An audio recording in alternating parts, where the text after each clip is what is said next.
ചരിത്രത്തിന്റെ 101 വർഷങ്ങൾ. ചുങ്കത് ജ്വല്ലറി. അനുഭവം, അതാണ് സത്യം. അരനൂറ്റാണ്ട് പിന്നിട്ട പഞ്ചവാദ്യോത്സവം ആഗസ്റ്റ് 15 കാലടി ശ്രീകൃഷ്ണ ക്ഷേത്രത്തിൽ സന്ധ്യയ്ക്ക് 6 മണിക്ക് കലാകാരന്മാരെ ആദരിക്കുന്നു. ചെറുപ്പശ്ശേരി, ഹരിഹരൻ കൊമ്പത്ത്, അനിൽ എന്നിവർക്കാണ് 1 പവൻ സുവർണമുദ്ര. സർക്കാരിന്റെ പല്ലാവൂർ പുരസ്കാരം നേടിയ പുലാപ്റ്റ തങ്കമണി സ്വീകരിക്കും. പൂരം ലവേഴ്സിന്റെ ആദരവ് കല്ലേക്കുളങ്ങര അച്യുതൻ കുട്ടിക്ക് നൽകും. നെന്മാറ ഹരിഹരയ്യർ ട്രസ്റ്റിന്റെ ചികിത്സാ സഹായം നിതീഷ് കുമാർ വാരപ്പെട്ടിക്കും സമർപ്പിക്കും. ചോറ്റാനിക്കര നന്ദപ്പൻ പഞ്ചവാദ്യത്തിന് കാലമിടും. കുനിശ്ശേരി ചന്ദ്രൻ, മച്ചാട് മണികണ്ഠൻ, പാഞ്ഞാൾ വേലിക്കുട്ടി, കാവിൽ അജയൻ, മറ്റൂർ മണി എന്നിവർ സഹപ്രമാണിമാരാവും.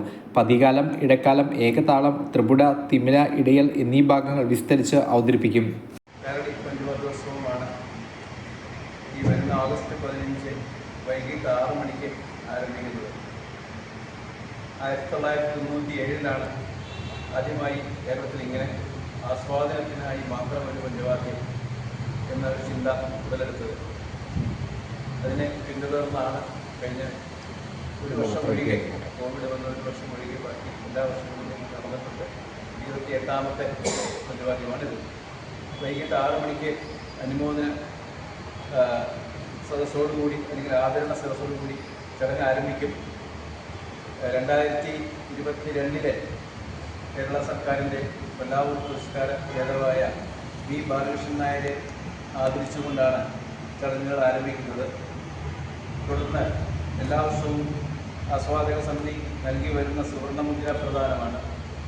ചെർപ്പളശ്ശേരി ഹരിഹരൻ എന്ന യുവ മദ്രവാദകനും കൊമ്പത്ത് ചന്ദ്രൻ എന്ന വളരെ മനോഹരമായി കുറുമ്പുകൾ വായിക്കുന്ന ഒരു കലാകാരനുമാണ് ഈ വർഷത്തെ ഞങ്ങളുടെ സുവർണമുദ്ര നൽകുന്നത്.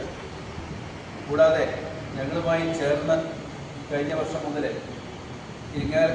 വടക്കാഞ്ചേരിയിലുള്ള പൂരം ലവേഴ്സ് ഗ്രൂപ്പ് അവരെ ഇവിടെ ഒരു കലാകാരനെ ആദരിക്കാൻ തീരുമാനിക്കുന്നുണ്ട്. കേരളത്തിൻ്റെ തന്നെ ഒരു ഭാഗ്യം എന്ന് പറയാവുന്ന ഒരു അനുഷ്ഠാന വാദന രംഗത്തെ ആചാര്യനായ കല്ലേക്കുളങ്ങര അച്യുതൻകുട്ടി മാരാരെയാണ് ലവേഴ്സ് ഗ്രൂപ്പ് ഈ വേദിയിൽ വെച്ച് ആദരിക്കുന്നത്.